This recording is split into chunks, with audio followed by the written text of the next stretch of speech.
go. Hi, Sarah. Hi, everyone. Thank you for joining us tonight. My name is Sarah Traver. I'm director of Traver Gallery, and I am very pleased to have esteemed artist Joe Rossano with us this evening to walk us through his new exhibition, Divine Forms. It's a pleasure to be here. Thank you, Sarah. Yeah, no problem. This has been a fun thing to do. So I'm sure many of you have joined us on these Zoom tours before. We've got Deb on camera. Joe and I are just going to walk through the exhibition and you'll get to listen in on our conversation. And after about 45 minutes of chatting about the work and your history of as an artist, we'll switch over, we'll join you on camera, and we will answer questions that you have. Yep, I look forward to it. Cool. Joe, when's the first time you showed with the Traver family? I know it wasn't at Traver Gallery. I think it was in either late 1999, so the last century, or early 2000, somewhere during that And it time. was an exhibition at Vetri. It was an exhibition at Vetri downstairs. And when we were setting up the show, Bill and I were talking about how I had my interview where Jun's piece, where Tori's piece is right now, and that his office was there. It's just sort of interesting that the first work that I showed here had to do with the vessel, and the work that I'm showing now is, sort of reconnecting that history and here. And how, I mean, you have done a lot of different things in the intervening years. Can you, I know just most recently you were in Europe presenting your Salmon School project at the COP conference, and but there's been so many amazing projects that you've worked on, and a lot of them connect to this work that we're showing here. So maybe you can give us just a quick history. So yeah, I've made a lot of things, and I think it's really important. I make art out of a lot of different materials, and I'm deeply connected to the glass world thanks to Dale and Bill Morris and a host of people that helped enable my career. But that enabling of my career and what I do is connected to this idea that I do things that are about nature, and that a lot of it transcends art that's about me and things that I make. So I am able to involve a lot of people who want to take part in that.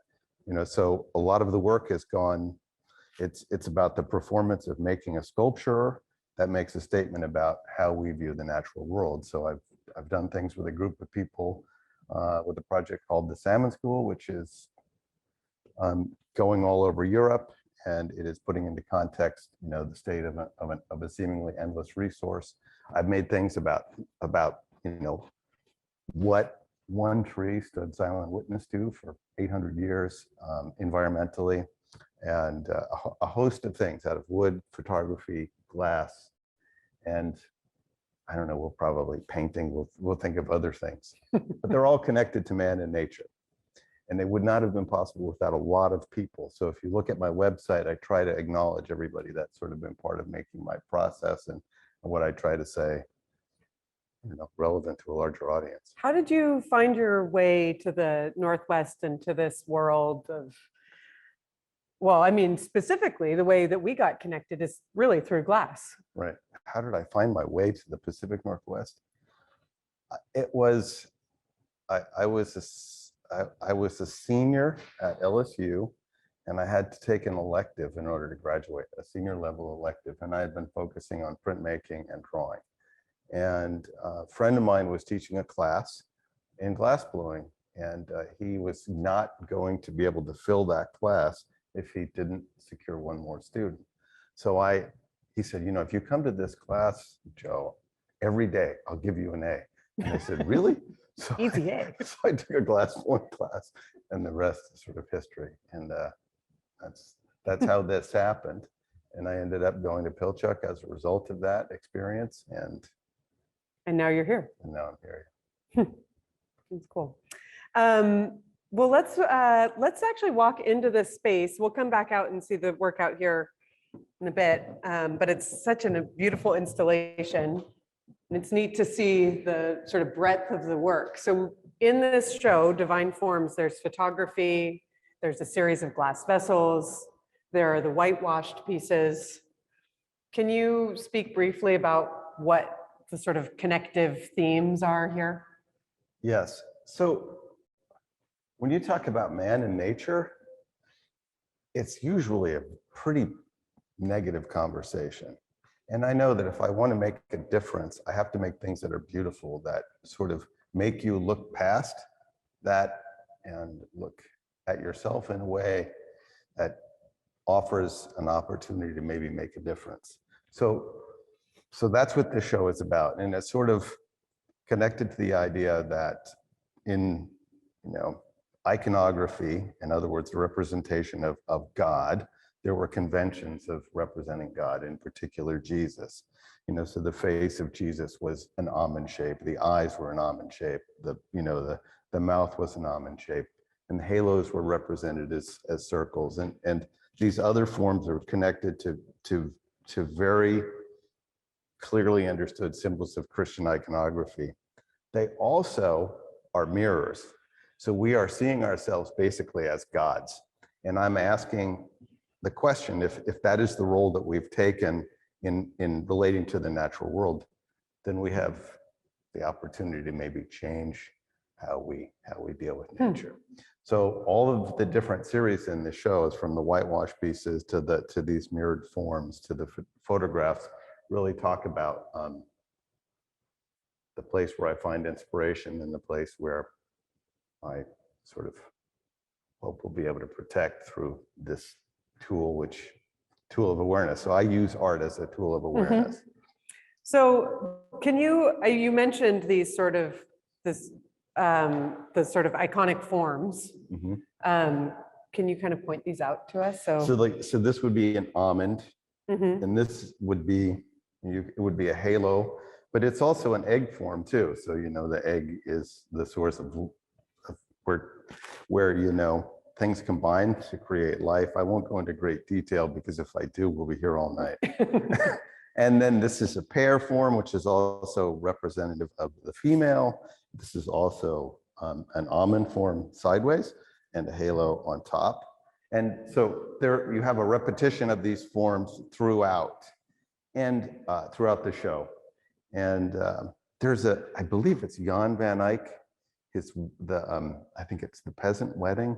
And there's this great picture, there's this great painting of this couple who have gotten married. And on the back wall is a mirror, this almond form, or this round form, and it's sort of reflecting everything that's in the scene. And so the idea of reflecting us in the scene really connects to that painting. One of the things, you just touched on this idea of these being an opportunity to see ourselves reflected in the things that are surrounding us. And in particular, like these whitewashed pieces or the photographs of the landscape, and sort of to talk about how the human impact, how humans' intervention in the environment has caused these various things to happen. But one of the things I love about these mirrored pieces is the sort of funhouse effect that you get, and this distortion of the human form. Like, it makes you grander than you are, wider than you are, these. So yeah, and that sort of plays into the whole idea of how we see ourselves, or how we have seen how we ourselves. Don't see accurately see ourselves, probably.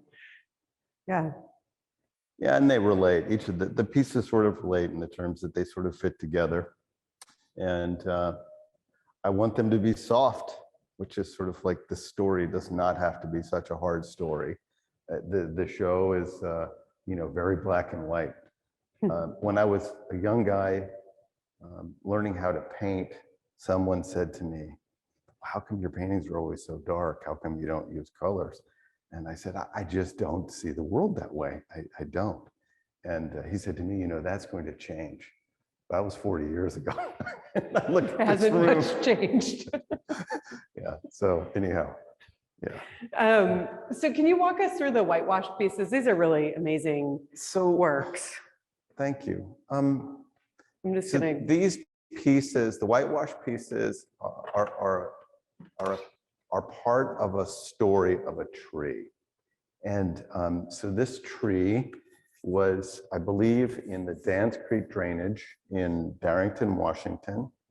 And it was standing dead. And it had died roughly around the same year that the passenger pigeon went extinct. So a friend of mine, who's now the mayor of Darrington, shout out to Dan Rankin, said, I have this great piece of wood, Joe, you have to come up and take a look at it. So I did, and we cut some rings off of the tree. And I was fortunate to work with Dr. David Francis at COCA and Ray Freeman, and we put together the idea of this show that would be connected to this tree. And this tree, and we would tell the story of what had happened within the lifespan of this tree.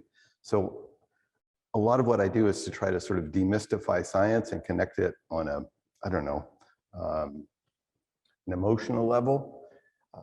And so this tree is roughly 880 years old. And I spoke to the head of dendrochronology for the US Forest Service, and that's reading tree rings and the atmospheric changes in tree rings over time. And he told this beautiful story. His name was Dr. Sean Fravor. He told this beautiful story about how this tree sprouted during the First Crusade and expired concurrent with the extinction of the passenger pigeon.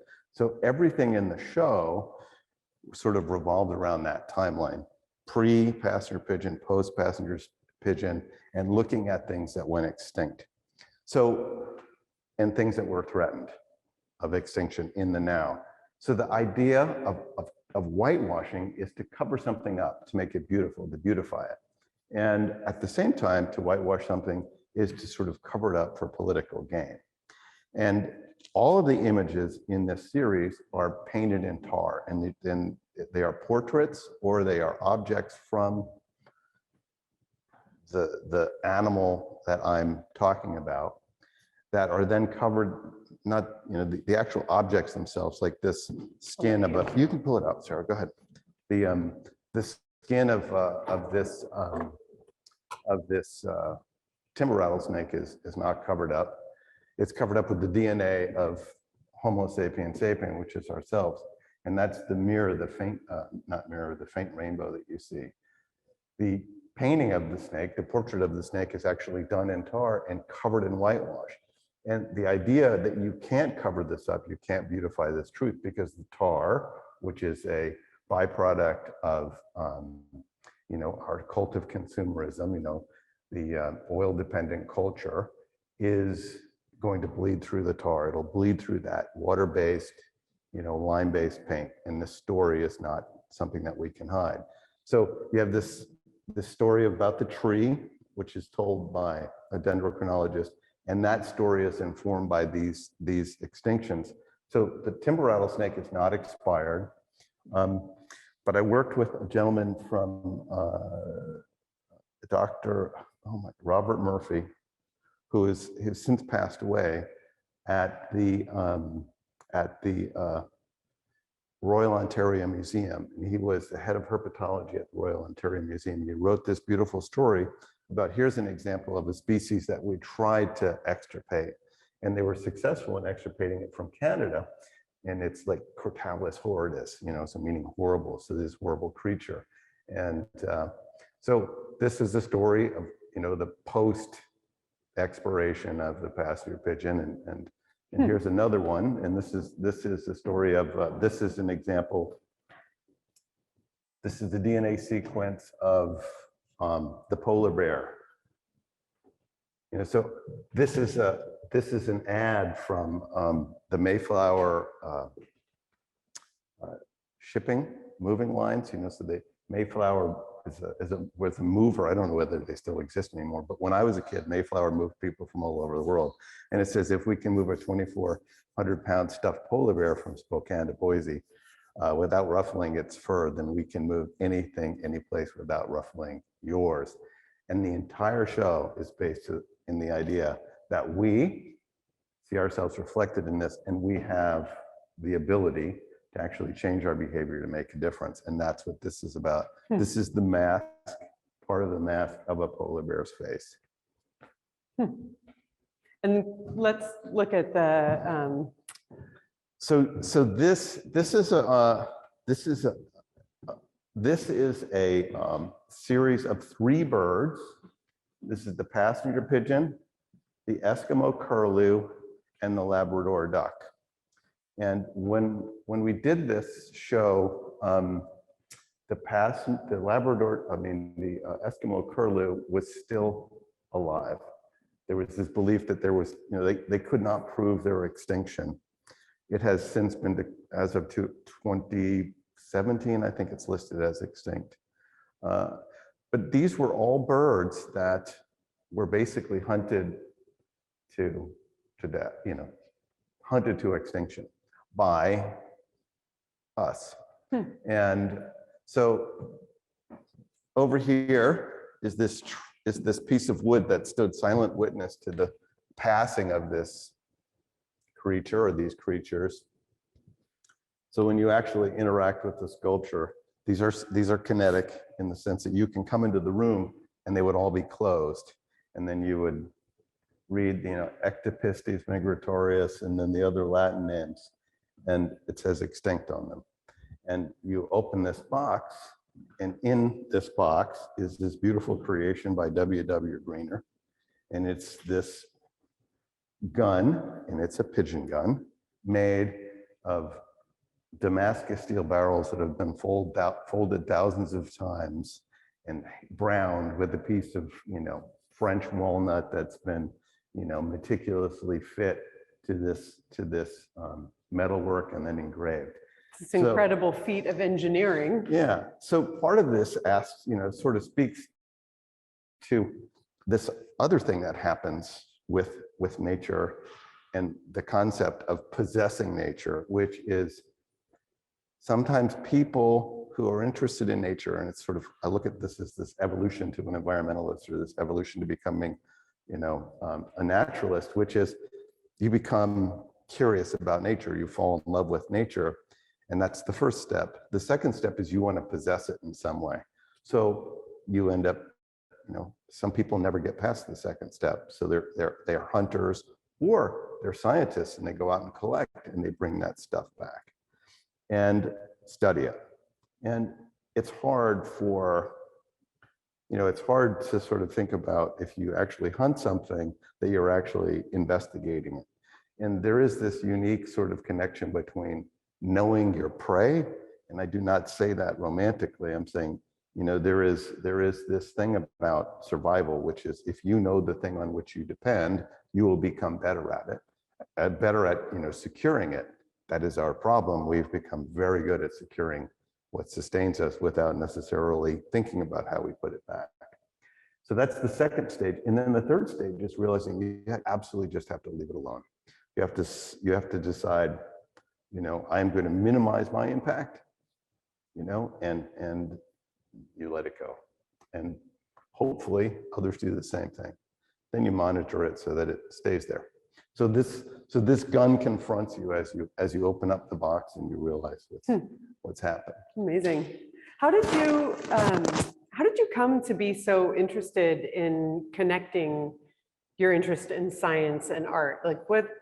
It's a pretty unusual sort of depth of study that's in your work. So I think that my interest in connecting art and science, and this goes back to the earlier question before we came in here, which is, what have I made things about? I've made a lot of things that give science 3 dimensions and make some sort of emotional connection to an ever larger audience that validates why we need to preserve the natural world through, this scientific justification. That is something that comes from, growing up around my father and other members of my family. My father was a doctor and a research scientist, and I spent time at the Cold Spring Harbor Laboratory in New York when I was a kid.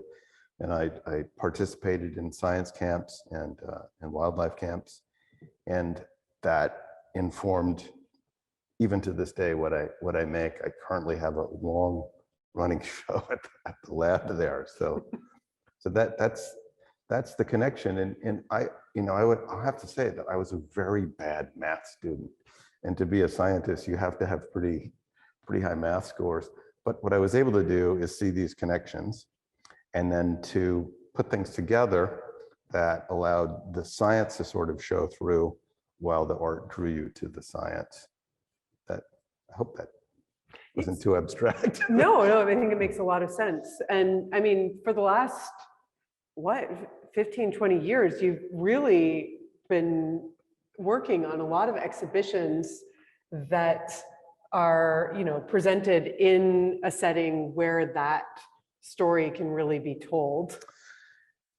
I'm very fortunate that a lot of people who are enough people, let's say, that are doing significant research appreciate what I'm trying to do and want to work with me.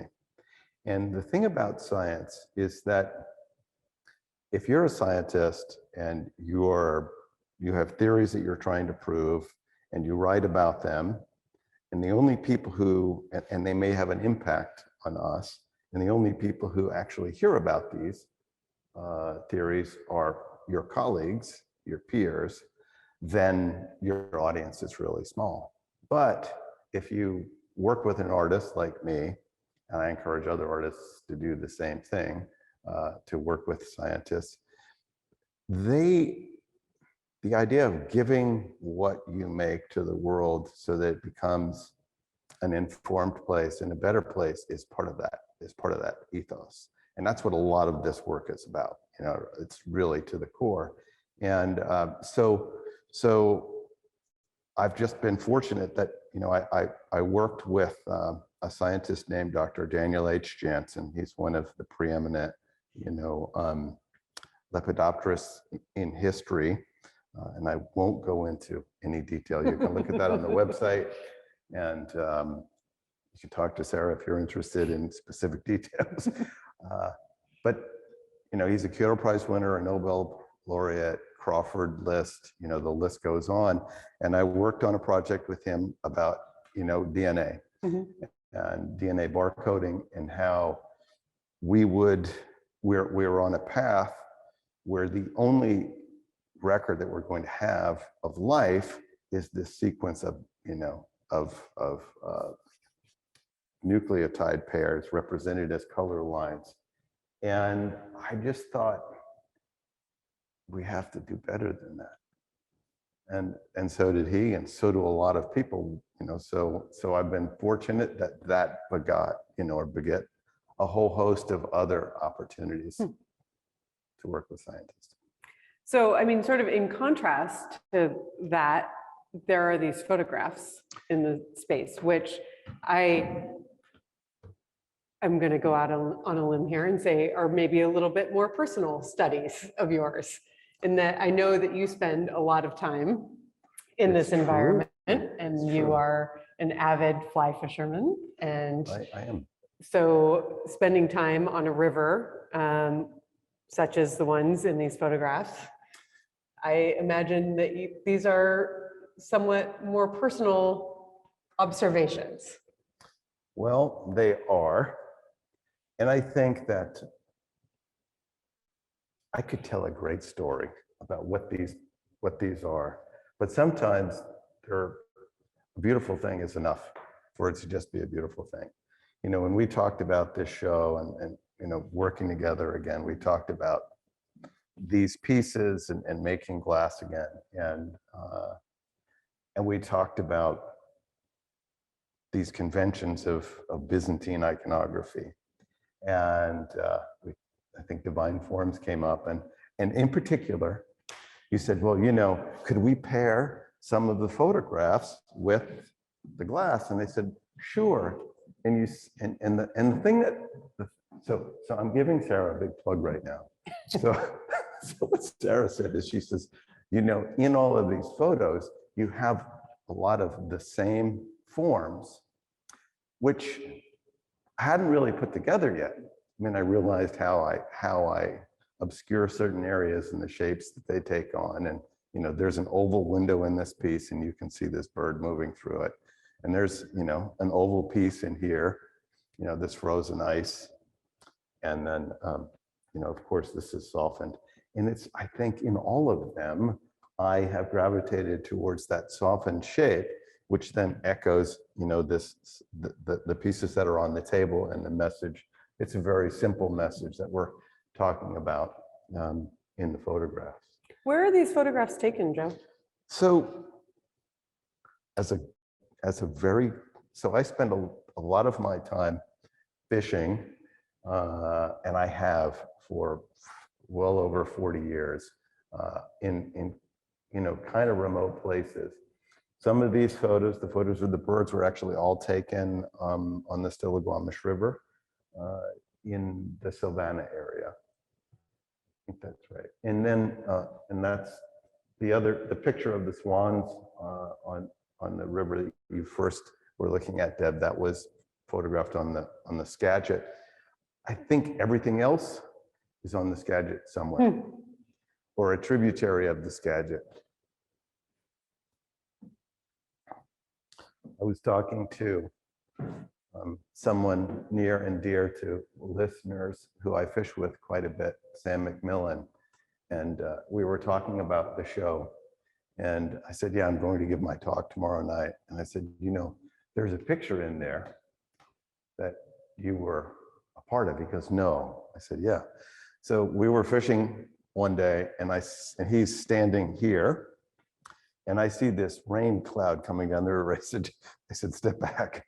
So I took that picture, and I told him that, you have to go to the show because you're actually sort of spiritually in that picture in some way. You're just 3 feet to the left, Sam. Yeah. And as we were walking out to the river, I took the other two images. As someone who grew up here in the Pacific Northwest, the rain picture and the river images are, of course, very familiar, but this dense forest is like, I feel like that's just in my bones as a kid from the Pacific Northwest. Like that, seeing all of that undergrowth and the texture of the trees and all of the layered, so beautiful. So when I walk through the woods, I see places where I want to hide.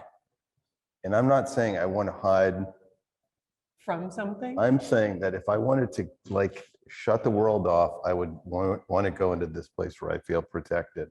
And when I shoot in the woods, that's what I look for.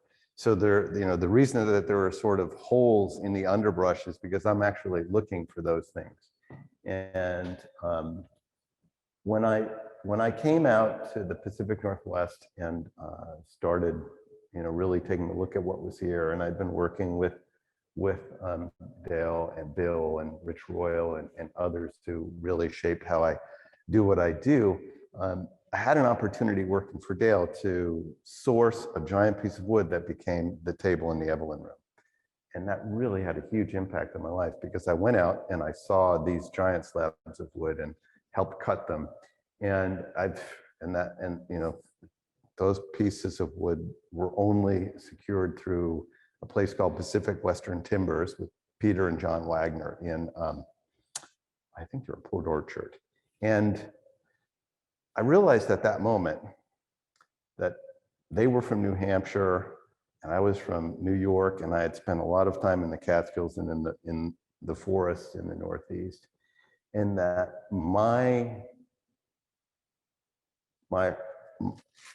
desire to do something that would make people in urban areas, primarily on the East Coast, understand why this place is important was to show them what was connected to this place, what was connected to these giant trees, to these things that cannot speak. And they were a record of us.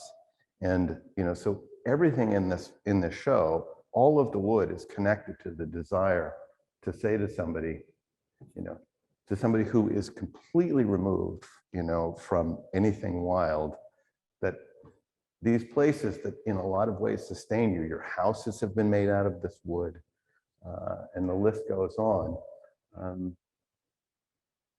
They're worth not making pencils out of, or not making matchsticks out of. So that is, sort of, so that's the connection to wood, that's connection to the glass and the photography. What's the mountain in this one? Do you know? You know, I don't know. I know one of them is Sheep Mountain. I don't know what the other one is. Incredible image. I've walked in this place many times. And when I was there last year or a year and a half ago, I took this photograph. And 25 years ago, this rock was in the middle of the river and it was under about 6 feet of water. Amazing to, I mean, I guess in part, that's what I was suggesting earlier about these being sort of more the personal study in this exhibition. Like, I just imagine you as the observer, as the scientist in the field here, and having that experience of recognizing the shifting river, the way the river changes course, the change of the flow of the water as our climate changes, and like how that impacts snowmelt and how that impacts salmon runs and all of those various realities. Yeah, I mean, the black and white photography and the brooding skies and the silver reflection is really about when I process the images, I'm trying to create that contrast because I want them to evoke a mood that is one overwhelming and overpowering, and not the sense that it's overpowering you, it's too much. It's just the sense that this wild place is sort of beyond our control. And so with the trees, with the other picture down there at the end with the coming storm, with the rainstorm coming, I think they do that really well. It's a beautiful installation, Joe. Thank you. Yeah, I was going to say something about the inclusion of photographs and large pieces of wood and the botanical timelines. That was something I actually started right when I had that show with you all in 1999. And it was sort of the synthesis of the idea of how do you bring it all together? How do you tell that story? And I tried to do it all on a single panel of old growth fir or cedar. And now those stories are becoming, installations that take up the entire room and talk about the interconnectedness of a lot of things that are not just on that one panel. So there's one other piece out here. Let's take a look before we jump into questions from the audience.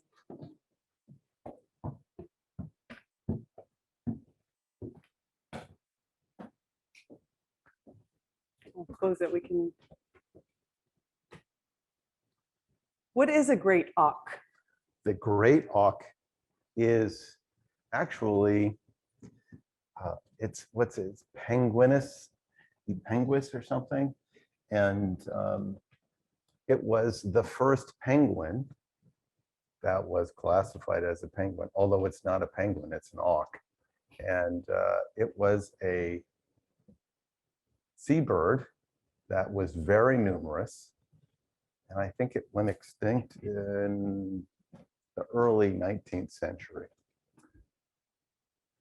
And this tree would have been how old at the time? I don't know. It would have been about out here when the penguin went extinct, or when the great auk went extinct. I mean, it is really extraordinary. Now, having listened to you talk about your approach to this work and your interest in sort of understanding the human impact on the environment, and then looking again back at this tree and thinking about what each of those rings represents and how it is a record of what was happening in this tree's environment at that time. So if you see the width of the rings here versus the width of the rings here, you have a period of quicker growth and slower growth.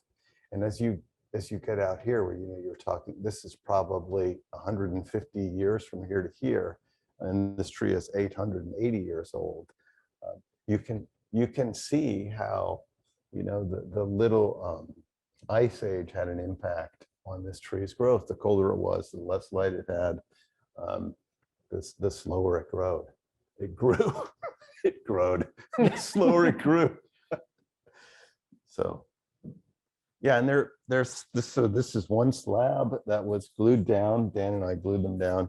And you have these trees are still alive. People. There are people who have my work, and I have to kind of warn them that doing the best I can to sort of stabilize this creature, but It's I going to don't change. control it. Yeah. It's going to change. It's wood. Yeah. These are whitewash. What is whitewashing? So whitewash is made of lime and water, really. That's what whitewash is. On these pieces of wood, I used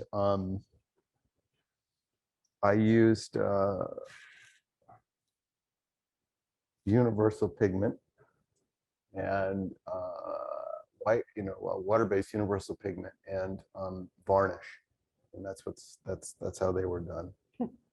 Amazing. All right, you ready to do some Sure, join on camera here? But the actual portraits were done with real whitewash. They were done with water and lime, which is why the tar bleeds through. Yeah. Interesting. All right, we're going to turn Deb off, and we will join you on my laptop and see you in just a second. Hi, everyone. Thanks for just going to make the sound in the background go away. Thanks. Okay. So I noticed we've got a couple little questions. Marianne Mott. Hi, Marianne. How are you? Thanks for your question. I'm struck by your relationship to the woods, black and white and hiding and all, and that of Elliot Porter in color and revealing. Are you familiar with his work? And if so, do you see your work and his in some kind of conversation or connection? So the unfortunate answer to that question is I'm not familiar with Elliot Porter's work. So I'll have to look now, though. But thank you. Thanks for the question. Anybody else have questions? I'm going to try and switch this to a view so I can see you all. Nice. And if people want to turn on their cameras and say hi, we would love it. Joe, is there a call to action in your work? Hi, Marianne. Thanks. Sure. Yeah, absolutely. And if you go to my website, you can see the people who've supported my work. You can see the corporations that have supported my work. And if you actually go to the Salmon School website, which is thesalmonschool.com, there are a host of partners there that are doing work in this space, and you can get involved there. Cool. Can you talk a little bit about the Salmon School project and what you were doing and where it's going? Yeah. So as I said earlier in the talk, that so much of what I do is made possible because others think that what I'm trying to do is of interest, and that they also would like to contribute, because it's not necessarily about me just making something. It's about using art as a tool to make a difference. And so the Salmon School project was and is a project whereby I asked the glass community if they would help me make a school of salmon to show what an endless resource looked like. So the school of salmon directly correlates to a known population of fish that is in jeopardy, and then to show that in a known space. So the piece was first shown at the Bellevue Art Museum. Since then, the name has changed from the school to Salmon School, and it was shown. It was the centerpiece exhibit at the United Nations Global Climate Change Summit. And I will tell you tonight that it will be exhibited as part of the Jubilee of the Queen's coronation at Her Royal Highness's Castle Balmoral in Scotland, opening April 1st and running through the end of through the 2nd of August. Congratulations. Yeah, so that's a pretty big deal. it's a big deal, but I'm very fortunate that that enough people have believed that art is a tool that can really make that difference. And if you go to the website, I don't have enough time here to thank absolutely everybody that's been involved. There are people on this call who've contributed to make it happen. I can see them, so I'll thank them all. But That's extraordinary. So that's what's going on, and there will be more coming out in the next few weeks that I'm not yet at liberty to discuss. Think you get to meet the Queen? I don't know. It'd be pretty I don't cool. know. It would be great. I won't make any presumptions. That's awesome, Joe. Congratulations. Okay, we've got, are there any new are you working on any new projects? I can read. Am I working on any new projects? The answer is I'm always working on new projects. I have other big projects that have not been completed yet. So I'm working on those. And then there's a series of pieces that I will list on my website along with the show here called At the Top of Her Lungs. And I'm probably going to do some installations which combine the divine forms and those portraits. And so that is in process right now. Can't And wait. you'll see them. I know, I can't wait. Okay, I've got a question from, sorry, my computer's just bugging me here. Could you say again the name of the scientist from the Royal Ontario Museum? It's Robert Murphy. Cool. And this is a good one from Mark Zerpel, always with the good questions. How would you define nature? So are we talking about human nature, or are we talking about the space where the ant, which is a wild creature in New York City, hides between the cracks of the sidewalk to avoid being stepped on by a human being? Both of those places are nature. That's how I look at it. Yes, we will make this video available on our website, Alice. Thanks. It'll probably take us about 5 days or so to get it up, but it'll be there for sure. And Chris Taylor, thanks for the link. That's awesome. Bob Kitchell, nice to see you. Bob Kitchell's there. Yeah. Can you say a little about the feedback you've had from a large public audience that has seen your Salmon School project? Can I say a little bit about the feedback? Well, the feedback has been sort of, so when you start a business, you have a belief that if you do really good work and you get that work in front of people, you will be successful. And that isn't always the truth. That isn't always the way it works. But if you persevere long enough, maybe you'll make a difference. And the thing that I've learned is that all of a sudden, there are signs in running a business where you're going to be successful, and you need to put things in place in order to meet the demand. So what's happened, the response to Salmon School is that there has been a demand that I had not, seen coming, and you'll learn more about that in the next month or so. Dennis asks, can you comment on the term whitewashing as it pertains in the abstract sense, as it pertains to the ecology and current state of climate change?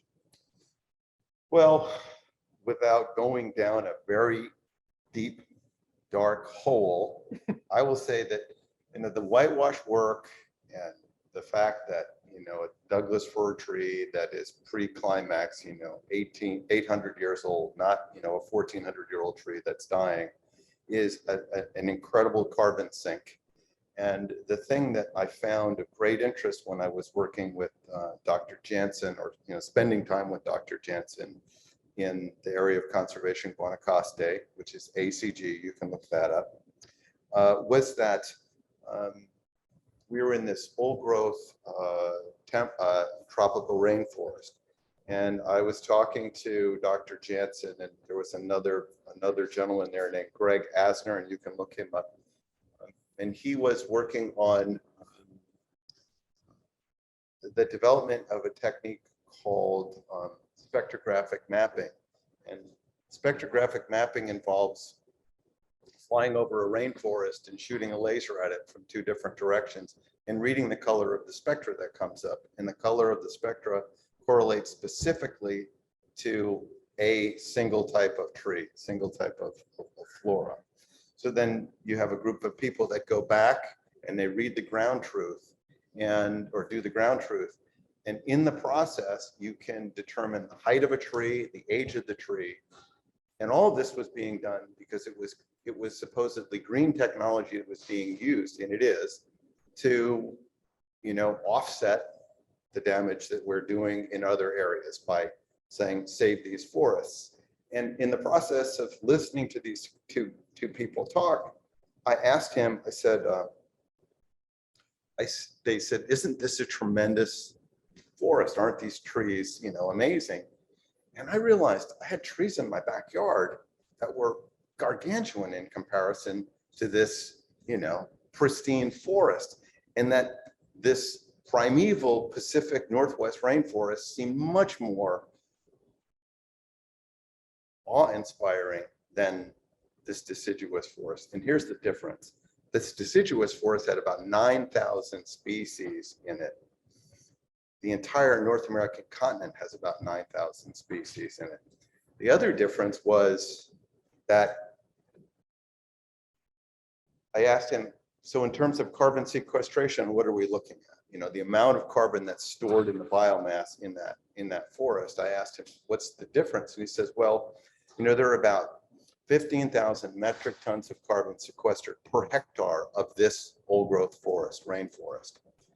And he says, you live in the Pacific Northwest, say on the tree farm behind your house, there's about 25,000 to 30,000 metric tons of carbon sequestered per hectare, which is what, I don't know, it's like 2.2 meters, 2.2 acres or something like that. Somebody will have to fact check that for me.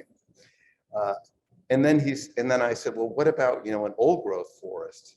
And he says, well, an old growth forest is like 35,000 metric tons and up. And I said, so when you start talking about, say, a temperate rainforest in Northern California, he says, it's like 45,000 metric tons and up. And at that point, I realized that these forests around us, the Pacific Northwest, Vancouver Island, the forests in that growth range between Northern California and, let's say, the Southeast Alaska, where trees grow to the size that they grow in the time frame that they grow, were so important and had been so important to stemming the tide of global climate change, that was yet another part of the story that informed my work. And that is sort of what's being whitewashed in the work in there. Is that a good answer, Dennis? Seriously, I'm seeing you smile. It's a thorough answer. Thank you, Joe. Anybody else? I love Ben's comment. Nature, you know it when you smell it. Yeah, that's true. If anybody else has a question or comment, jump in. Otherwise, we'll bid you all adieu and say thank you for joining. It's nice to see your faces. It's nice to see your names on the screen. Thank you all very much. And, stay safe out there, and hopefully we'll see you in the gallery soon. Hi, Nadesh. Good to see you. Okay, take care, everyone. Good night.